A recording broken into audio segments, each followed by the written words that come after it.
Sean, where's the music? You don't have any intro music for us? Sorry, just one second. I'm just trying to find my earphones.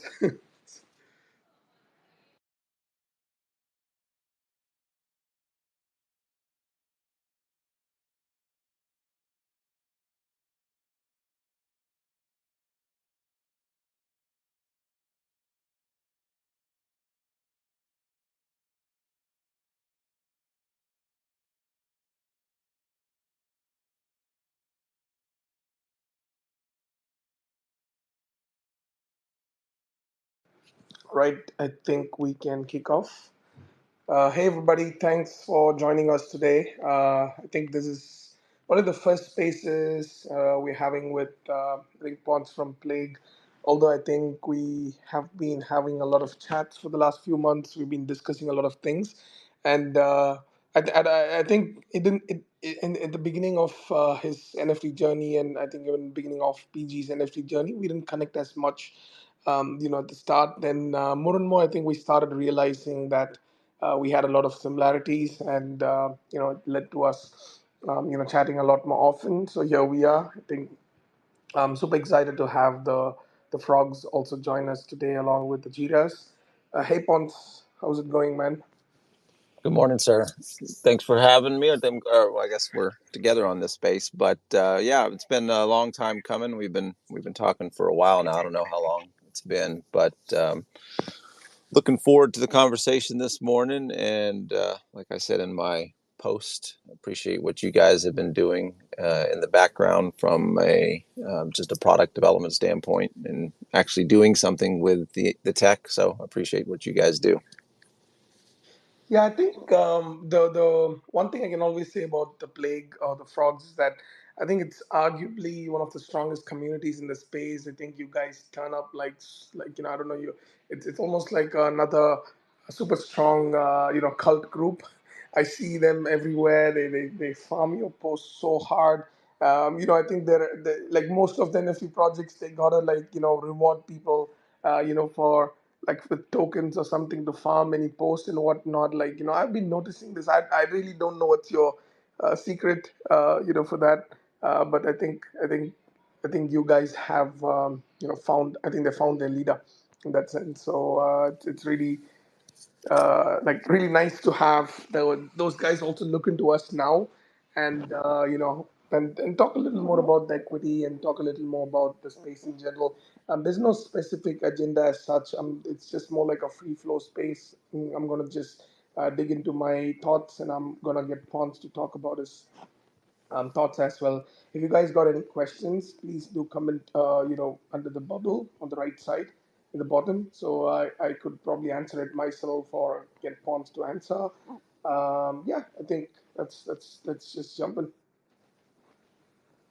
Yeah, where do you want to start? I mean, as far as the community goes, there's no doubt the frogs are one of the strongest, if not the strongest. And I don't know that there's a secret to it, other than that's just kind of how that's what we were founded upon. Of course, there's ebbs and flows to it, but I would say that if you're a frog PFP and you're posting at least halfway decent content, other frogs engage with it because you're a frog. So it's not just me they engage with; we all engage with each other, and I think it is part of what we do. And there should be incentives, and there will be incentives, but that's not what's driving people today. Yeah, amazing. I think let's just kick off with how did you come up with the name Plague, and like what was your inspiration to jump into Web3? Yeah, so I came into Web3 for the money, like everybody else. I've been here since 2017, late 2017, and was trading a bunch of coins, or at least the ones that were available at the time, and got wrecked. Back then, was dormant for a while, and then learned more about the tech, I would say, in 2020. And actually, that's what brought me back, as I understood the tech better. So it was explained to me better by somebody that one of my friends, acquaintances, and uh, then I came back full force, and I fell into NFTs because of Decentraland and the Sandbox, the metaverse play, and then just went down the rabbit hole. The plague, the name is based on the biblical plague of frogs. So that's part of it. Then we picked frogs because of that name, but also because of how memeable they are, which you see on the timeline quite a bit, I'm sure. And then yeah, I mean that's really the genesis of the name, and the plague being something that would disrupt the elites, and that's kind of where we um, laid out our mission of decentralizing opportunity, which continues to be our mission, and that will be the mission of the frogs. And how we do that continues to change based on experiences that we get. But that's what brought me here. I've always wondered the same for you, and I haven't heard the story behind where Gojira came from. So I'd love to hear that. Yeah, I think our story as such, I think it started, because of my co-founder. I think he was a Godzilla fan, and he wanted to create a collection. This was in 2021, and he didn't know, what to name it or what not and stuff. So he hadn't even decided the collection size, whether it's going to be like 5K, 10K, and whatnot. So he was just making a bunch of like pixel arts. He's based in Canada. He had exited his like landscaping business, and he was just looking for some like chill, like he just wanted to do something fun. So that's how the like he was doing this pixel art work. And and then I came in as an advisor for PG. And I mean the name was not even decided back then. And then we started off with like a small supply, 333. We let the community choose the name as well. We kept a competition, for people to come up with names within the Discord server. And we just went with the name that we felt was made sense. So and just added like Project Gojira. So now I think we are moving away from the name Gojira, because of a lot of like we're moving. I don't want to say that we are gonna do have this IP play, because IP is just like a lot of projects just use it just for the sake. But I just wanted to be that option also to be open. So we rebranded as PG Group. PG Group is our like the parent company, and we rebranded it as PG Group, and then like we removed the name, or the any kind of references to Godzilla and Gojira. But yeah, I think we are known still by that, by a lot of people. We were called the Jiras, so hence the new name, Jira-san. So Jira-san is the NFT collection under PG Group. So that's how the name started. Jumping into NFTs was super, super, super, like random, as in like I was into cryptos for a long time.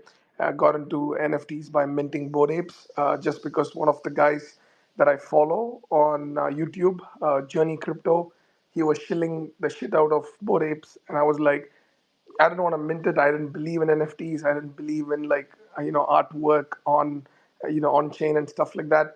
I didn't understand, to be honest, right, the potential and stuff. But I just ended up minting it just because he made me a lot of money with his calls and stuff. So I was like, yeah, might as well let's buy it. So that's pretty much how I got in. When did you sell them, or do you still have them? Your apes. Have I still have one. I sold four at like 40 each. So it wasn't like, I mean, to be honest, the whole reason why PG exists is because of me selling Bored Apes early, right? So I sold four Bored Apes at 40 each, and then I saw them keep like constantly go up and up, right? Like it's not about the money, that it was more about I made decent amount of money from cryptos before, but it was the fact that I felt like I lost. When Bored Apes kept going up to 30, 25, and whatnot, then the mutants themselves went above the floor of the Bored Ape that I sold at, the four Bored Apes. So I started a cope group, like literally, right, a closed Discord coping group, and I was hand picking people from other places, and I was inviting them in, because I felt like there were no groups in 2021. There was nothing as an NFT alpha group. There was nothing as a, people just come in, they spam the shit out in a Discord, get the whitelist, and they pretty much move on to the next server. Right? This is how it was happening.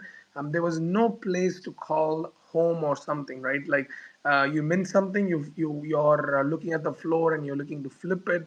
Very hard to form that real community. So I didn't have any idea of launching NFT or anything. I just had my own private group, where I was picking people up. And just I was like, yeah, we were sharing our big losses, not losses, I would say the big misses, selling cool cats for like 0.05 and then it running to like 10 ETH and shit like that. And then people sharing some alphas, not calls, but like, hey, this Discord server is now open. You need 5 invites to get whitelist. That Discord server is open. You'll need to reach level 10 by chatting some random shit to get whitelist. So this group was just helping that, and there was like 150, 200 people there. So yeah, that's. I think I'm thankful for me selling Bored Apes and for me to start that group, and because of that is the reason why I approached the co-founder Jamie. At the time, he was the only guy in the team, and I approached him for whitelist spots for my community or my group. So that's when I approached him for whitelist, then became an advisor, then became a co-founder, then started running this. Oh, nice. That's the worst part about crypto and NFTs is you almost would rather just go to zero than sell it early and it goes, to the moon. That's one part that I had to get over from a mental standpoint. I just stopped looking. Once I sell something, I stop looking so that I don't have the cope of seeing it go up. That is the hardest part for sure. No, I think it's definitely, and I think I've been burnt a lot by NFTs, like just to support a lot of founders. Like I ended up buying a lot of NFTs, in 2022 at like super peaks, just to support them, and I had I think almost $700,000 loss registered last year, for the last financial year of 2022, 2023. And and ever since, I wouldn't say I made money off NFTs. All the money that I've made has been from the crypto from 2016, 17, to that period till now. But as such for NFTs, I haven't been that profitable as such. But I'm not looking at that's the thing. That's one of the things I want to discuss today as well. I think with somebody like you, like-minded in that sense. What's your thoughts on NFTs? And do you really think, or I mean, what's your thoughts on NFTs as is? What's your, let's say, one crazy use case for NFTs that you think is the most valuable? I think everybody wants floor going up and all those kind of things. And do you honestly believe that we're going to get some kind of NFT bull run like we had in 2021, 2022? I don't think we'll have one like we did in 2021, 2022, because one question that people weren't asking themselves back then that I think they're much more skeptical now is, why is this thing worth what I'm paying for it? And it was very new then, and there was all this expectation that a lot was going to come out of these projects. And for the vast majority, nothing came out of it. And so I think, I think that there will be a bull run. I don't think we'll see the same kind of bull run that we saw before, especially, if ETH goes to where people think it can go, 5, 6, $10,000, whatever the number is. I just don't see that happening. And I think that there will be a bull run, but not like it was. For me, if on a PFP basis, I think the use case for NFTs, PFPs, is the community slash network effect of that community and building a Web3 brand around that PFP. So when people see that PFP, they think something. So if you see a frog, our goal would be that you're thinking about a group of um, business-minded individuals that are decentralizing opportunity, doing business a different way. That's kind of where we want our brand to look like. For NFTs in general, I think there's a ton of use cases. We're using WinSwap for one of them. I know that other people are using them as well. So, but for PFPs, I really think that the main use case for them is creating a brand. It's not the best way I can describe what I want the frogs to turn out to is somewhere in between um, the Freemasons and the Chamber of Commerce, some mixture of those two things. I don't know if you know what Chamber of Commerce is in Australia / India. I don't know if they have that there, but that's how I think about it.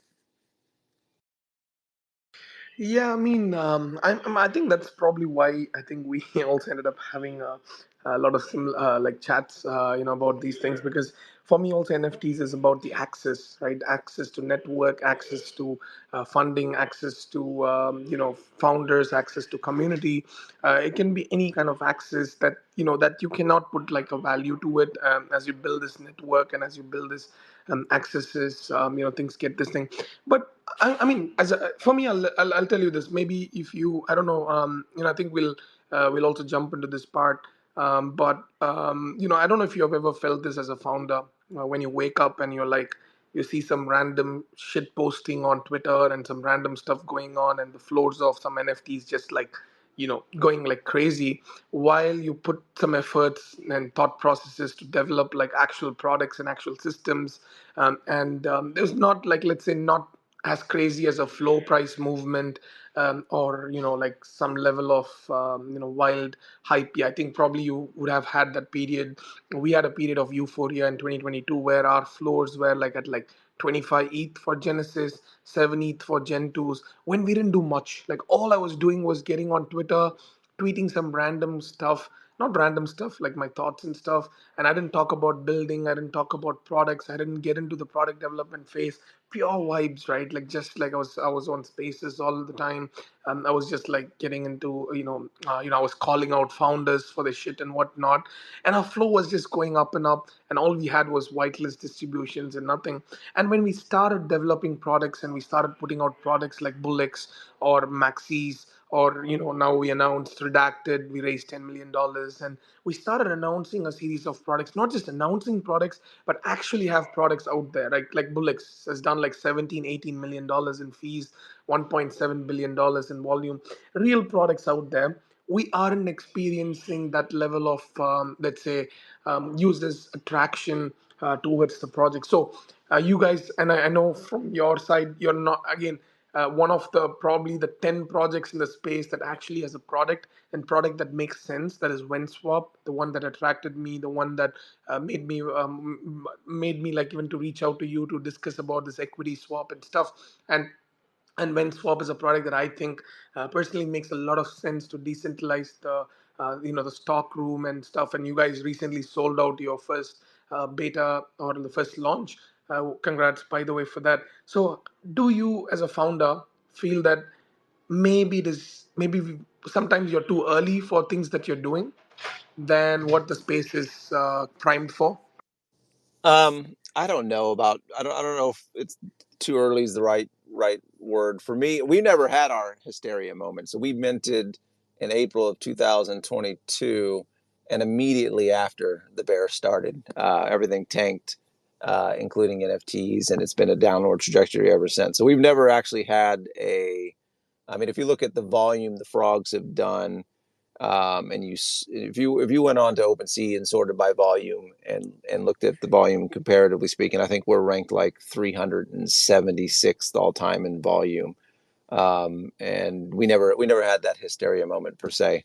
And I've kind of resigned myself. So you asked, what do I think when I see all these other things pumping just because of random post or nonsense on the timeline.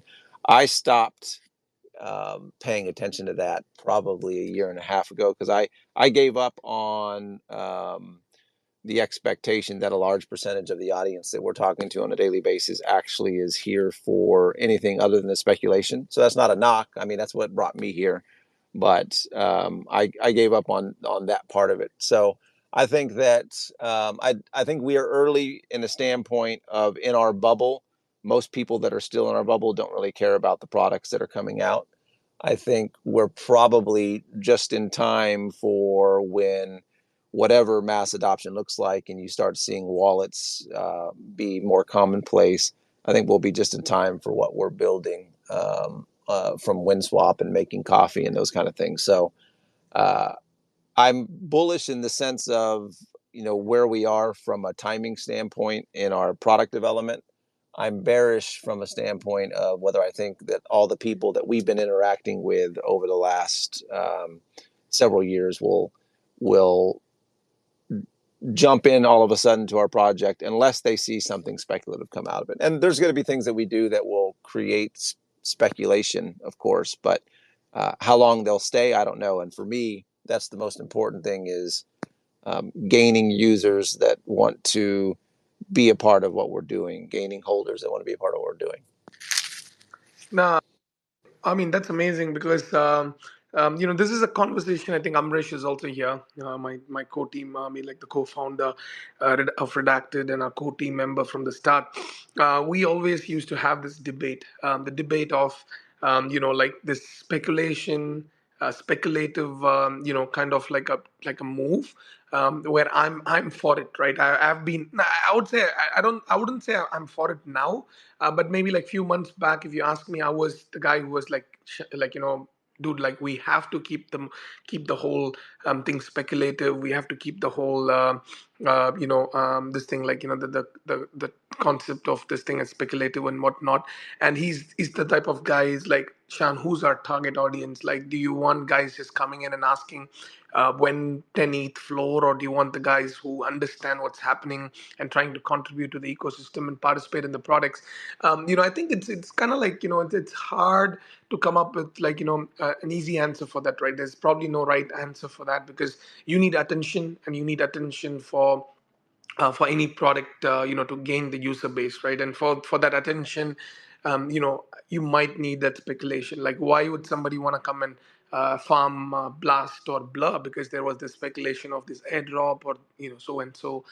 Even that's why we've been so subtle about the redacted coin so far, and not announcing.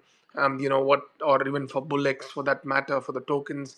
We didn't want to just try and talk about tokens for our NFTs and be like, hey guys, each NFT is going to get like, 10,000 tokens or 30,000 tokens and whatnot, because that is the speculative part, and stuff like that. So I think it's been a debate, and I still don't have an answer for it. I'm also trying to figure out whether, like, the speculation part is good, or like, somewhere we got to be like, okay, it's fine, it is how this is going to be, let's keep doing what we are doing, and build products, and like, products that make sense, products that brings in revenue, and users organically.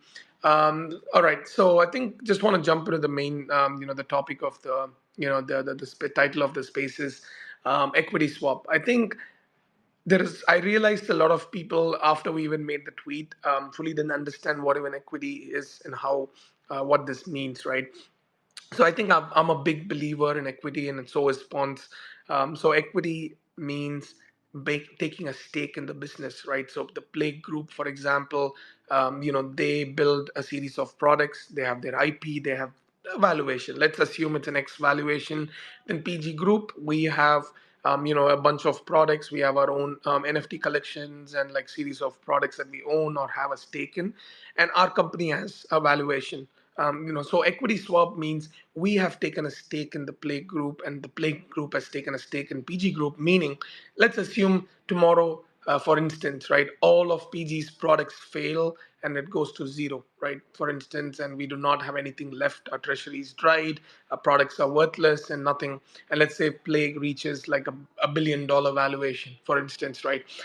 If this thing happens, or vice versa, or both of us do really well, that particular section, or the portion of the equity that we have in Play Group, still has that value for us, and that value could at least go back to the holders of PG and the PG Group as such. So why we wanted to do this was because, in the past, we have announced a series of partnerships with some random projects. That was in 2021, 2022, because every project founder that I talked to, I used to get excited. Everyone is excited back then. Nobody exactly knew who's legit, who means good in the space. We had something called as Spit Buddies with Llamaverse, and I couldn't realize or recognize who's legit, right? Who's actually gonna be sustainable in the space and whatnot. Because I was also new, and for me it was about like, okay, I was always into partnerships and I believed it. And then I realized that all of these partnerships and associations, 99% of them, those projects don't even exist anymore, or the people that run the projects have quit. Like, how many projects from 2021, 2022 have quit or given up to the community by just putting out a post, and then they've gone, like, it's gone forever. So for me it was like, we refrained from partnerships after that. If you see PG Group's posts after that, We refrained from partnerships. We started like partnering only with like solid projects like Revolving Games, Pixelmon, just spending enough time with those founders and identifying them. And Pont was arguably one of the best ones that I've found in terms of thought processes. Even understanding the concept of equity and why we should focus on building products and building value behind products. Because tomorrow there is hype and there is all these kind of things that's going on that's driving a project forward. But if there is no product or a service, or something that's not generating revenue, how do you evaluate a company? Like, how would you put valuation to a company that just has a community but no products behind, right? It's very hard to put, like, for example, if I'm going to ask somebody to evaluate Miladies, right? I'm not sure whether the team is active. I'm just making an example. It's kind of hard to evaluate if they do not have a product that is anywhere close to revenue generation. Maybe you can argue that they're making a lot of royalties, so that royalties could be like considered as a revenue, and maybe the valuation could be set up. So for here with Plague Group, they're looking not at just WenSwap, but a series of other products that they're developing. We have spoken together, products that have the potential to bring in a lot of revenue. Hence this equity swap, and this forges our relationship stronger. We will be looking to give value to Plague holders in anything that we do, early accesses, potential token drops, and anything where, because we want to expand our community with 2 or 3 projects or project holders that we think would make sense, like project holders where they're sensible and not just like the types that we cannot manage, but where we feel or we believe that, like, if Pont is launching a product tomorrow and he's like, hey, there's a beta test that's opening, and I've given this offering to the Plague holders. So can I offer it to Jirasan holders? Amazing, because you guys can get that early access. And maybe if he's launching some tokens, potentially we'll be discussing something. We are launching tokens. We will be looking at rewarding, Plague holders through that. We want Plague holders to utilize, use our products as well, like Bullets when we launched. We were searching for a few communities and stuff. Like, it was very hard, right, to find the right community. So I'll just take a pause here, but this is what it means for us as a business, that we have a stake in his company and they have a stake in our company. And also from the holders' point of view, two different projects building different products and getting or giving access to holders and assisting each other. Combined, our market cap of NFTs is pretty small, like us and Plague, and we are looking at projects with 5 ETH, 10 ETH flow. So it's not a competition. Plague or anybody as such is not a competition. But if we can grow together as a project, supporting each other, that's what we are looking at. Yeah, I mean, I don't have a lot to add to that. I think you explained it very well. I would say, just to your earlier comment about trying to navigate the space and find the right partners. We've had lots of people come in and out that wanted collaborations or partnerships, and in many cases, it's really just been extractive on their part. They want to get what they can out of the frogs from engagement or mints or whatever the case may be, and then they deliver very little back in the way of support or even acknowledgement. So there's been very few projects that we've partnered with over the years that have stayed around and continue to work in a collaborative environment. So I think, like you, I've been very hesitant since then on who I would call a partner, and I've ask around about people as things are getting closer. I'm sure you asked around about me, and I asked around about you. I watched how you operate. You watch how I operate, and then we just started talking about how we touched base a couple times and talked about what we're looking at the space as potential wise, what kind of businesses we're building. And for me, over time, it became more of a natural fit. You're building products that I think the frogs can benefit from. We're building products that I think the Jiras can benefit from. So I think it's a good fit for both, and I'm looking forward to the building upon the relationship and the partnership. Definitely, I think, and also I think, Pons, can you also touch base upon, because I think some of the PG holders, or I mean, like Jira-san holders at this stage, probably aren't like fully aware. So can you just explain about what WenSwap is? There's just a couple of questions I got in my DMs. What is WinSwap, and how, or what is it trying to solve? Yeah. So my background, first of all, I'm not just an NFT founder. I'm existing position. I'm executive at a large Japanese company, and my background and experience is in manufacturing, retail, sales, and marketing. And if you have those kind of backgrounds out there in the audience, then you know that um, one of the major what's the right word? One of the major setbacks or one of the major obstacles that businesses face a lot of times is cash flow, especially if you're in a business that needs to hold inventory. So if you have to hold 30 days, 60 days worth of inventory to service whoever your customer base is, whether it's B2B or B2C, then that cash that you have to buy that inventory with is either coming out of your bank account or you have to go get a loan for it from a bank, and there's always a bank involved in some sort of fashion. And typically, the rates are whatever they are. That's not really an important part. But what WinSwap does is it gives businesses an opportunity to um, tokenize their inventory. And then we're going to create what we're creating. And our MVP is not yet peer to peer, but in the end, it'll be a peer to peer transaction where and I'll give an example using making coffee. So making coffee is another one of our businesses, and we just put out around $75,000 worth of inventory. Some of it's green coffee, some of it's roasted coffee.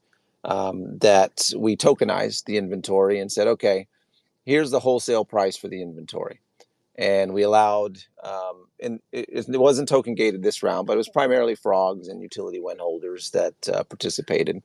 And so we created tokenized inventory that these frogs could go out and buy. And so they bought it at a wholesale price. And then what happens is they consign it back to making coffee, and making coffee goes out and sells that inventory.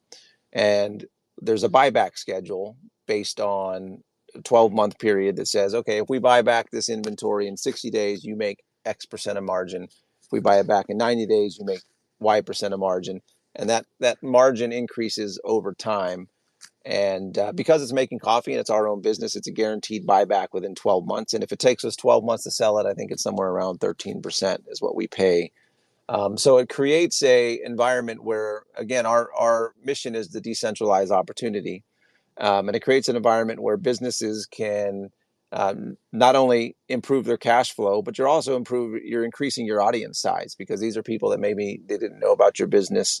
Now they have a vested interest in your business succeeding because they're inventory holders, and it creates lots of incentives for them to spread the word about your business. But it also um, gives you the cash flow you need, and it gives these members of WinSwap or whoever we allow to participate in it the opportunity for a relatively low risk use for their stable coins, or it's USDC on base or ETH on base, and it's backed by real product. And when we're out of the MVP phase, you can actually take delivery of this product. So if you are making coffee at wholesale and you just want the coffee at a discount so you can use it, you can take delivery of it.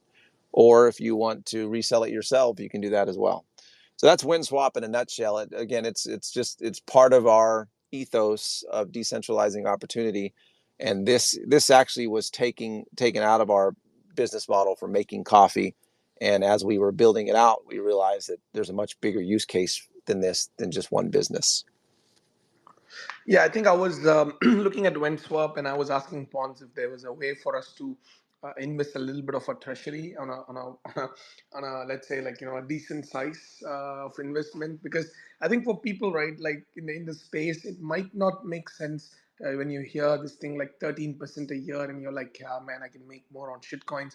But truth is, how many people actually can make money on shitcoins, and how many people are actually excellent traders or have the time for it? So from a business perspective, 13% is great, because our treasury right now, so we raised about $10 million for Redacted. Then we have a $7 million ecosystem fund announcement that's coming up, and then from other products from like Bullets and whatnot that we have. A lot of our funds are in US Treasury bonds, and US Treasury bonds also it's tokenized, by the way. So if you guys are not aware, one of the largest companies in Singapore, they're tokenizing US Treasury bonds, and we're getting like 4 to 4.5% per annum, right? It's good for us because that even if I put like $8 million in that, 4 or 5%, could be giving us some decent, payback per year to continue operations and whatnot. But 13% is it's pretty solid, right? In terms of for a low risk, decent investment kind of a thing. So I was also chatting about it. So I think as the space matures, from a treasury management perspective, I think looking into these kind of alternative investments, I think is going to open up a lot. Sorry, Ponce, you want to jump in?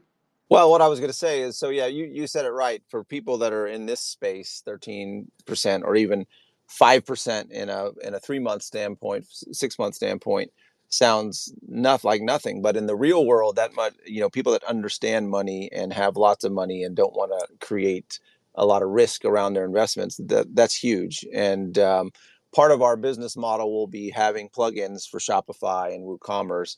And if you're doing any business on Shopify today, or WooCommerce or PayPal, you're getting solicited all the time by them with what I forget what they call it, but it's essentially they're extending you a loan. So let's just say Shopify, if you're doing X amount of volume, Shopify has some formula that says, hey, because you're doing this amount of volume, we'll give you this loan and you pay it back as you sell it. So this WinSwap is a competing product versus that. And Shopify, I think they charge like some 15 to 20% rate. And so a lot of businesses are taking advantage of it. This is a big industry that WinSwap tackles. And what makes it beautiful, in my standpoint, is instead of Shopify making that money, individuals can make it. Individuals that are part of our ecosystem, your ecosystem, and it creates a lot of opportunity for individuals around the world.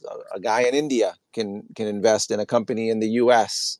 By buying their inventory and can get delivery of their inventory, or they can consign it back and make money on that inventory. So I think it's there's a ton of potential for it, and it's really one of our main focuses in building out right now. Amazing, and I'm sure from legal standpoint of view, you guys would have spent quite a lot of time and efforts to make this, because that's crazy, right? Because it's in the space, anything that's related to this, potentially making some money back comes with a lot of this thing. So any Yeah, country. it's Mhm. not it's not, sorry to interrupt, but because, Yeah, sorry. yeah, of course, spent a lot of time with lawyers on it, and it's not a financial product, right? It's a inventory item. You literally own that inventory item, and you can take delivery of it.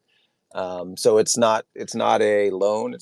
You're buying inventory and you're consigning inventory back. You can call it a loophole, but it's a legal mechanism that we could always really, NFTs make possible. Amazing, man. Amazing to hear. And I think I'm going to just talk about a little bit of our products as well, what we have and what's coming up next for our NFTs. But before that, and after that, I'm going to get some people on the stage. Before that, do you have any other alpha or information to share for people, or some other product that you guys are working on? If you're working on some other product, any, like let's say, just about it, or some basic information about it. Yeah, well, we've got Making Coffee, which is another one of our core businesses, and I won't spend a lot of time on that, because as you know, I've got a hard stop here in about 35 minutes, and I want to make sure you get time to explain your products, and then we take questions. Making Coffee if you look at the Plague ecosystem, you can look at it three ways. We've got the frogs, which are our Web3 brand that we're growing and growing our user base through Web3. We've got Making Coffee, which is really a Web2 brand that is being built by a Web3 community. And then we got WinSwap, which is a Web3 tech that is competing against Web2 brands. So that's kind of how we're going to market with the whole ecosystem. Making Coffee is a coffee brand being built by the frogs. And there'll be other times where we can talk about that brand specifically. But if you do drink coffee and you're in the US and or Europe, makingcoffee.com is the URL. Buy our coffee and drink our coffee. That's my shill there. Yeah, man. I think you need to expand to the Indian market, as I don't think people live here without coffee. I think my parents, I think, have like 4 or 5 times a day. So it's wild here. So, so yeah. Anyways, good luck to you on that. Just from our side, guys.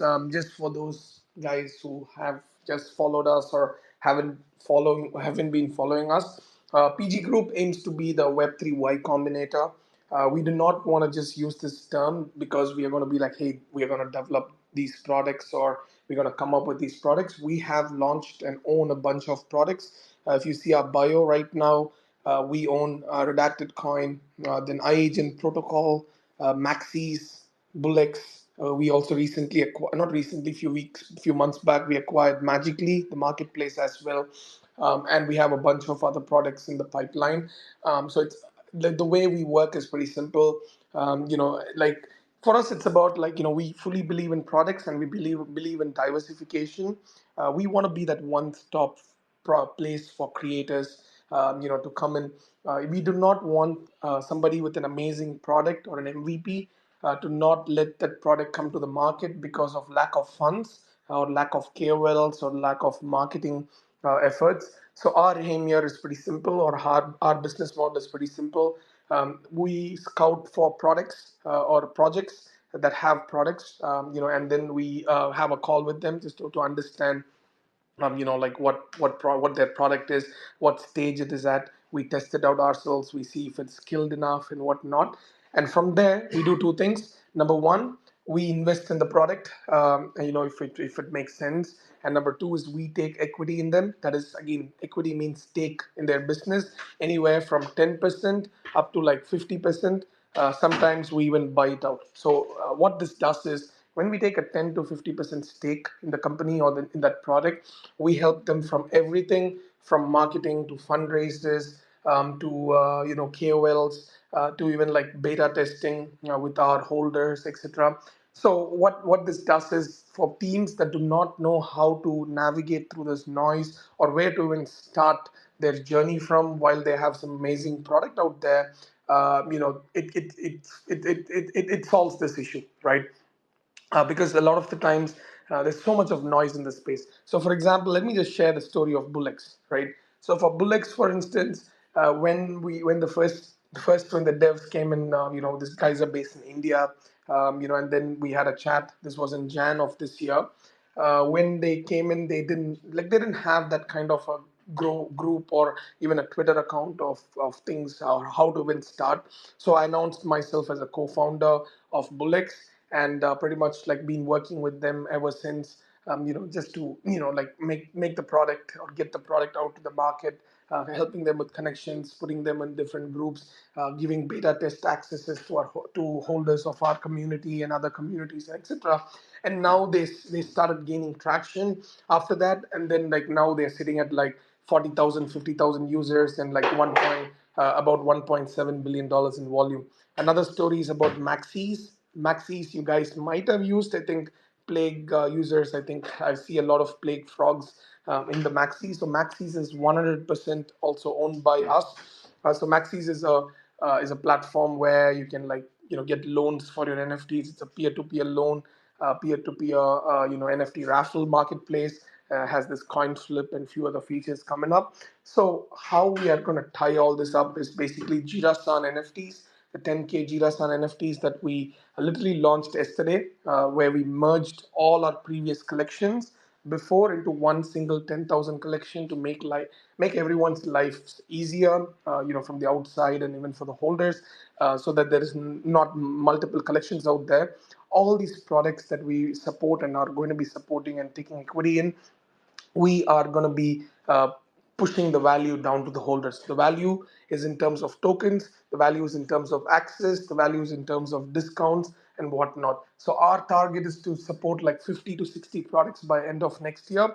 One of our other products, the immediate use case, as people like to the immediate use case that's going to be coming to the Jira-san users is basically the access to Multifarm. Multifarm is another product that we own fully.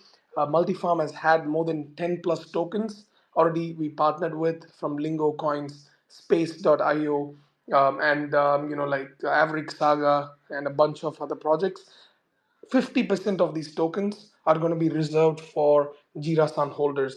Meaning, every token now, like what's been happening in the past, is that projects that want to distribute or airdrop tokens to holders of certain NFTs, they actually do not get any value back. There is no social following.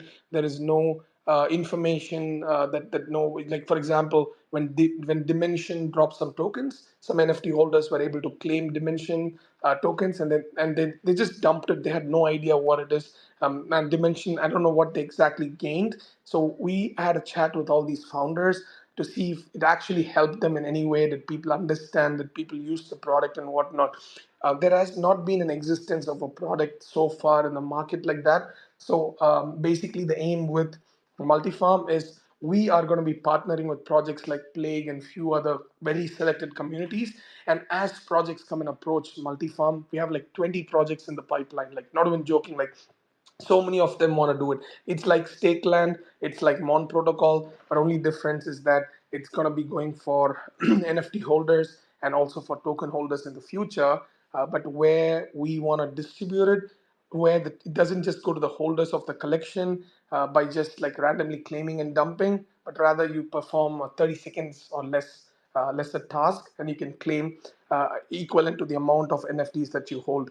So what this looks like is, say you have like 5 Jira-san NFTs, you go to Multifarm, it is a guaranteed claim. It's not like a raffle or something. If suppose it's space.io worth of tokens that they've allocated, you perform like a task by following Space or liking and retweeting that particular post, or just joining their Telegram or Discord through our platform, and that's it, right? So for each asset that you hold, whatever is the allocation, you can claim that many amount of tokens. So this can also be utilized for projects like Plague, where if all these projects that come to us, if we are like, hey, do you want to distribute tokens to various other communities through a task-based claim?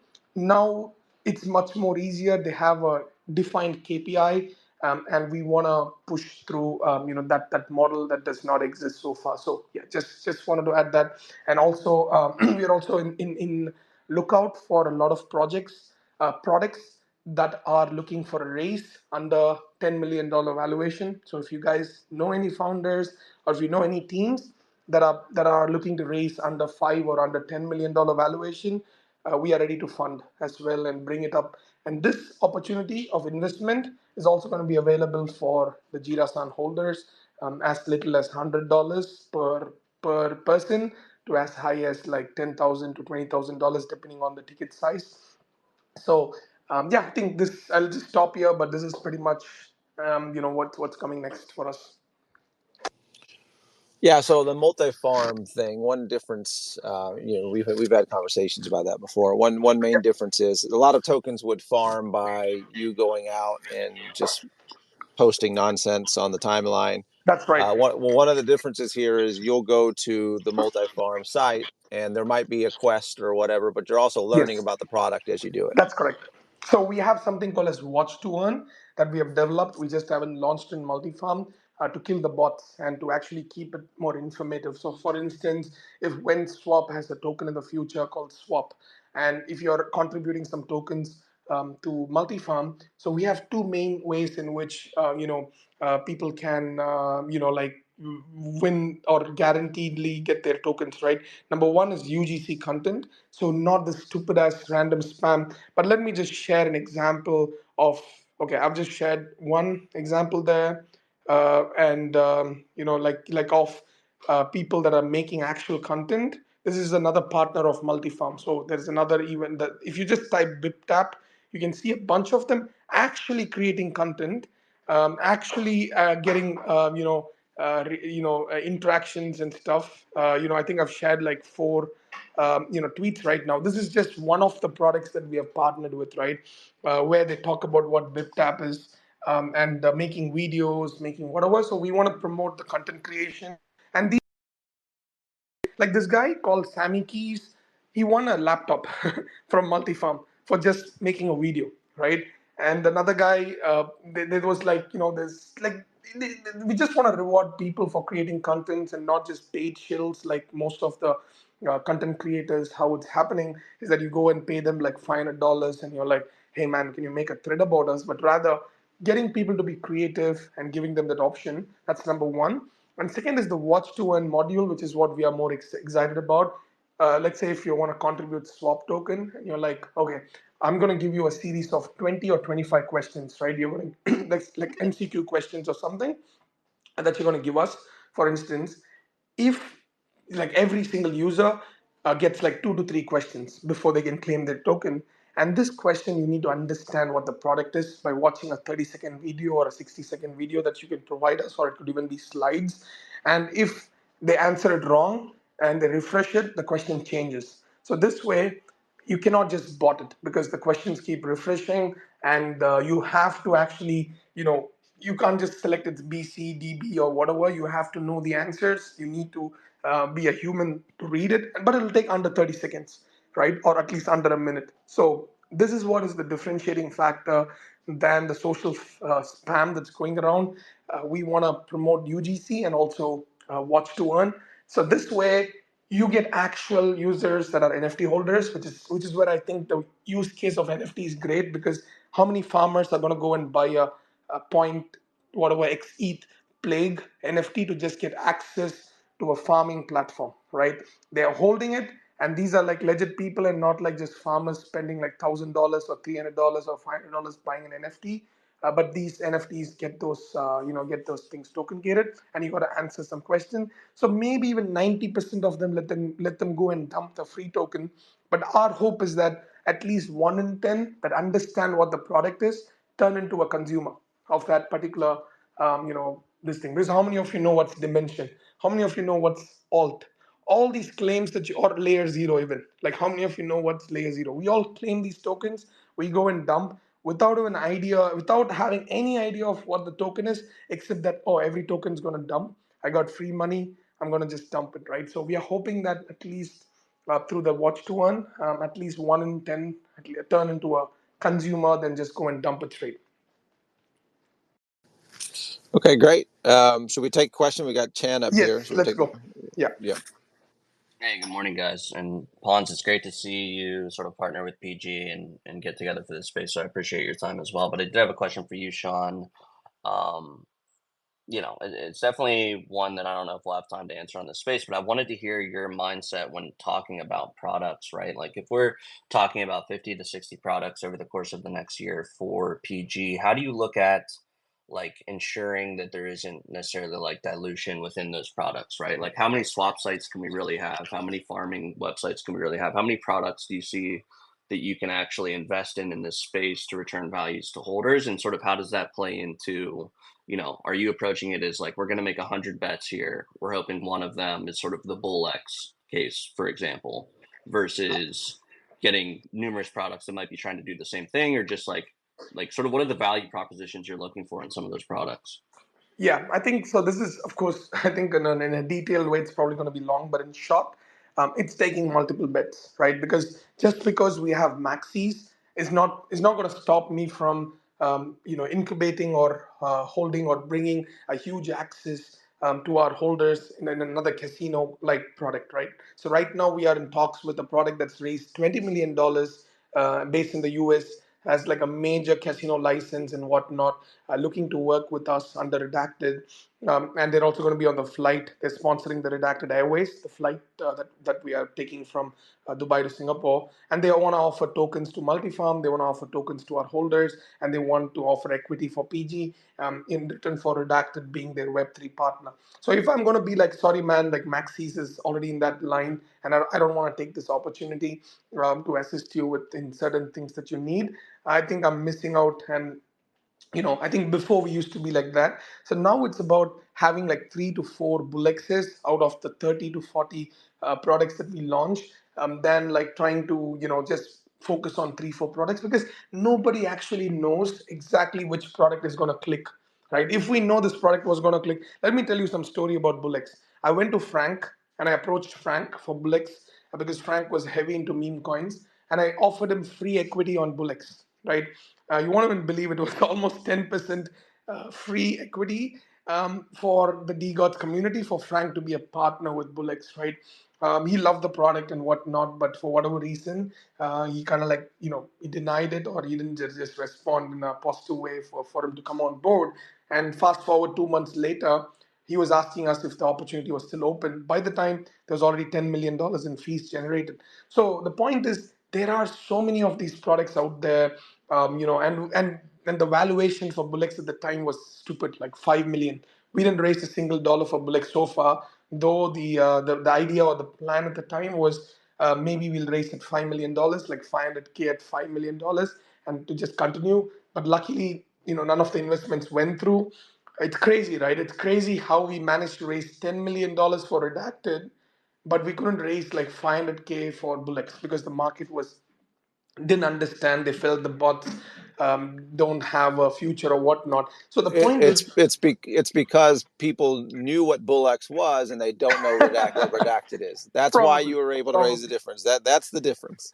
Probably, right? So the point is that nobody exactly knows which product is going to click. If you look at Bullets now at a 1.8 bill volume and $18 million or $17 million in fees, I don't know what valuation somebody can put it at or they're going to put it at, doesn't matter. But the point is that when nobody knows which product is going to click, why to just try and hope that this one product can make all of us successful, from holders or from a business perspective, while without spreading ourselves thin, having a model that can help us like incubate a bunch of products without us spreading ourselves too thin. With every single product that I mentioned now has its own team, has its own CEO, has its own CTO and whatnot, but fully managed and incubated by us on the from outer level, and just using a proven formula. Like another one is BipTap, another one we announced is Rampex. I get on calls every week or every 3 days once, just to mentor them, just to make sure that things are all in track, see where we can help, and see how we can assist in whatever way, right from funding to marketing to KOL and whatnot. I think we brought the opportunity for Rampex to PG holders at a $4 million FTV, right? If you guys remember, it was brought in for the PG Genesis guys at like a 4 million FTV, and now they finished the race at like, I think, 15 or $20 million pretty recently, right? So, this is what we're looking at for the next stages. We want to bring products at like $3 to $5 million FTVs as access points to our holders, and then start growing or developing those products as well if people are interested in investing in those products as well. So yeah, this is pretty much how we are proceeding. We've talked about this a little bit, but just before you get inundated with DMs, you're not looking for ideas. You're looking for products that are at least in the MVP stage, correct? Yes, well, I'm not exactly looking for. I mean, I wouldn't say I'm not. Definitely, we're not against IDOs or something, because proven teams, good projects, decent valuations, not the 40 mil, 50 mil FDVs, 20, 25, 30 mil FDVs. I think we are still open to engage our users or our holders, because I think in PG Cap we have raised almost $8 million just through our holders for various projects. Right now we paused it because we are not looking at very highly valuable products coming out or teams that we can bet on. So some amazing teams or teams that make sense. I think like up to 25, 30 mil FDVs. I think we're still open, but ideally looking for $10 million and under for us to invest from our funds. So yeah. Yeah, I think that makes sense, Sean. And I guess and I'm just thinking about Y Combinator, right? Because that's sort of the proven use case of what's what you're attempting with PG. So you're taking the unicorn approach, right? Like 1 out of every 100 bets is going to be that unicorn that really sets everything up for success. My question is too is like how do you look at like cross pollinating within the environment, right? You have 50 or 60 products under your wing, right? Like how do you look at those products helping one another, or your use case with the U.S. casino, they have the gambling licenses are really hard to come by. How can a product like that help Maxis, or is there really the opportunity there for that kind of thing? 100%. That's one of the reasons why we like this is a very good question, because right now with the US casino thing I told you, right, I asked them during our call, like, what are things that we can help you with. The two things they told was, we're looking to build a software for on ramp that is basically allow anybody with a PayPal or MoonPay or credit cards or from Coinbase or a Say token in a different blockchain to pay for the casino, right? For instance, and also to love like cards, credit cards, and other type of different cards, and also to issue their own card from the casino for the users. And then comes two products that we already have, Rampix and BipTap, right? So I connected them both. So Rampix basically allows, I don't know if you guys know much about the product or if you went through the website. So Rampix is basically to onboard users from any blockchain, whether with a card, without a card, PayPal and whatnot. Like for example, if you have to pay for some token in Tron network, in Tron network, right? If you have to pay for some product with some XYZ token in Tron or whatnot, you can have the tokens, your main holdings in Say network or in Sui or whatever those thing is, and you can just go and pay, and it auto converts and it bridges and it pays for it, simplifying the whole process. This is not the only use case for Rampix, but this is one of them. And BipTap has its own card, has its own bank account based in Laos. So meaning there is privacy, but also at the same time there's an actual bank account linked to the card, allowing you to deposit, withdraw, participate in a bunch of things. So now connecting these two guys with the product, for me it's like two products under a wing, connecting for the third product that's assisting the casino, and now the card issuance is powered by BipTap. These guys don't have to go and find another source or get some other licenses or get worry about productions and whatnot. That's already said. So 100%, like our aim is to have like a bunch of these different sectors or products in the different sectors. I even was telling Pons yesterday that one of the projects that we are talking with would love to connect with WenSwap for inventory purposes, right? So technically, in a smaller level, WenSwap is also under PG Group, and the other way around as well, right, with an equity swap or whatnot. So now, as opportunities come, we push them towards people or products that make sense. So that's definitely the way how we are looking at. Yeah, I was looking at. I've got about 10 more minutes here. I was looking at the other questions that were in the comment box down there. The only one that really I saw was what percentage of equity do we swap?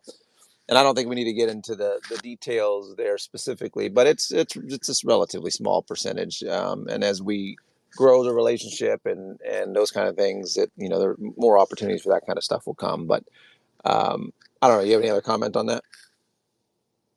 Yeah, I think the equity percentages, I think, as you mentioned, like if I'm going to announce like 20% equity swap between both our companies, for instance, I think it's not, like there's more opportunities coming out for, Plague or even for us, so where we want to keep those equity and stuff like free. So yes, as you mentioned, as we relatively grow stronger, and as you guys also see, what value we can bring in and what value you bring us, and cross combination of value exchanges. I think it's a no brainer, right? To have more skin in the game of each other. I was even like telling few projects about mergers, right? Like it makes no sense for certain projects to just try and do things on their own, like but to merge into one single kind of projects and entities. So a lot of, like, I think sometimes people don't realize, or a lot of them have this ego that they don't want to get into this kind of like partnerships or mergers and whatnot. But on a wider scale, for example, we merged with Maxis, or rather Maxis merged with PG Group, just a few months back, like with 100% equity, because it was amazing for everybody. We are handling all their monthly payments and etc. now, and they are working for us. We are developing a bunch of products together. Sometimes 1+1 is 3 with the right partners. So I think there's a lot of opportunities for us in the future. Yeah, it's an interesting comment about people not wanting to, merge or even create strategic partnerships. We've run into that several times, and I've seen projects die that we could have helped, and they could have helped us, on an execution standpoint, better, and they went into nothing because of the only thing I could ascribe to it is ego of the founder or the teams involved, where they didn't want to be part of something else, so they'd rather have nothing. It's really a strange mindset in a lot of ways. Yeah, I've faced it as well, man. I've faced faced it so many times where we try to help like even dying projects to be like, hey, how about we pay you like some nominal fee and we take up your holders? Because I think sometimes I just want the holders, right? I don't want to do anything with the project, but I want the holder base to come into us, because it's relatively small. Imagine having 10,000 holders, unique holders, right? That's huge value, right? To reach to that level of maybe like 10,000 unique holders, or not even unique holders, 10,000 individual holders from Web3 looking at you or potentially using your product. It's not a huge amount of numbers when you look at it from the Web2 perspective, but in Web3, 10,000 people, uh, you can do so much, right? Even like 10% of them, let's say, is participating in this Went Swap or whatnot, or in Maxis or Bullix or whatnot, and then generate say $5 a day on an average per person. That's like $5,000, per day, and that's like 150K a month. So I think we are going to start slicing it up bit by bit and look at how do we reach this 5,000 to 10,000. First, maybe hit like a 5,000 unique holder count, and then go to this 10,000, either through partnerships or either through whatever. I think that's where this initial partnership helps, hoping that we both can have our unique holders look into each other's products. Yeah, the unique holder thing. I sent a post about this the other day. That really, all this focus on floor price, while I understand it because we're in a speculative market, is very short term thinking. And if you're thinking long term, it is unique holders and community size. And I had several plans that I actually had to put on pause, and because of just dissent amongst the community and not really understanding or thinking about that part of it. And again, it's just, especially in a market that's down, everybody's looking at their bags, and it just creates short-term mindset. But the long-term mindset for any business is creating, and especially a Web3 business that wants to build brands with the community and reward that community. The number of people involved in that community is the most important thing, or one of the most important things. That's why the partnership like we have today, it opens both of our doors, for the products that we're building up to a larger user base. Yeah, 100%. Like, I think any product you guys are going to launch or we're going to launch, I think we are hoping both the Jira Sun holders and also the Plague holders. I'm sure there's a bunch of common, but also a bunch of uncommon ones amongst both the communities. I think to support or just give feedbacks or tests and whatnot each products, and we'll find a way to reward each of the efforts in that sense. And any kind of feedbacks from either of the project holders or whatnot, especially builders developing any products that you want some help with, feel free to DM me, and also any questions about Plague. I think spam Ponce's DMs. So, anyways, man, I think it was amazing having you. If anybody else has got any question, probably we have time for another one more. If anybody wants to come up on the stage. If not, I think it was an amazing spaces with you all. I think 200 people. I didn't realize we're still active in the space, so that was a pretty good turnout overall. So yeah, I think we can wrap it up. Any final words, Ponce? No, I don't see any other questions. Yeah, but again, appreciate the partnership, and enjoyed the space and learning some of the stuff that I never asked you, like the name origin, those kind of things. So, looking forward to working with you guys and learning more about your products and moving forward. Perfect. Thanks everybody, and catch you guys next in Singapore. If you guys are coming for Token 2049. We have an event on the 16th of September that we're going to be announcing. That's in partnership with Revolving Games, Redacted X Revolving Games. So do apply once we launch it today or tomorrow. Thanks everybody. Catch you around. Take care. Thanks. Bye.